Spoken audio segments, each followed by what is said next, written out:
Et bonjour, ici Sébastien, j'espère que vous allez bien. Nouvelle présentation aujourd'hui, je veux vous parler du jeu Rise, Race the Future qu'on peut jouer sur la Nintendo Switch. C'est un jeu qui est développé par le studio VD Dev, qui est un studio français. Et on peut se le procurer sur le eShop depuis le 22 juillet 2019. Donc, la conception de ce jeu de course-là a connu quand même beaucoup d'embûches, dont évidemment le plus gros événement, le plus grave événement a été le décès de son développeur principal.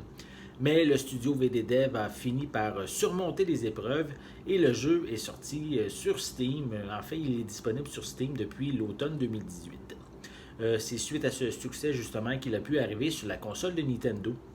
On est ici au volant de véhicules futuristes mélangeant les styles qu'on retrouve dans Burnout et aussi un peu de Sonic Racing Transform. Ça offre ici une conduite plus arcade lorsqu'on est sur une surface 2, sur nos quatre roues. Et on va passer également, on va avoir certains passages dans les courses qui sont aquatiques qui va modifier notre bolide pour qu'on puisse glisser sur sa surface. Et à ces moments-là, ça demande d'être plus minutieux dans notre approche, dans notre conduite. Ce changement de technique fonctionne très bien et je trouve que l'équipe de concepteurs a su bien adapter ces deux types de jouabilité. C'est vraiment un jeu qui je trouve qui est le fun, surtout pour sa sensation de vitesse, pardon. Et c'est un jeu quand même qui réussit à sortir du lot. Même si certaines manipulations ne sont pas assez précises, le plaisir est bien présent et ça propose ici un défi quand même assez relevé. Comme par exemple, c'est impossible de reculer de quelques secondes après une collision, comme c'est le cas dans la franchise Forza. Il faut vraiment travailler fort pour revenir en tête de peloton. Aussi, les opposants sont assez coriaces, ils vont nous talonner assez de près et même si l'occasion se présente, vont vraiment se faire grincer le métal, vraiment nous accrocher. Étant quand même un petit studio, l'équipe s'est concentrée sur la qualité avant la quantité.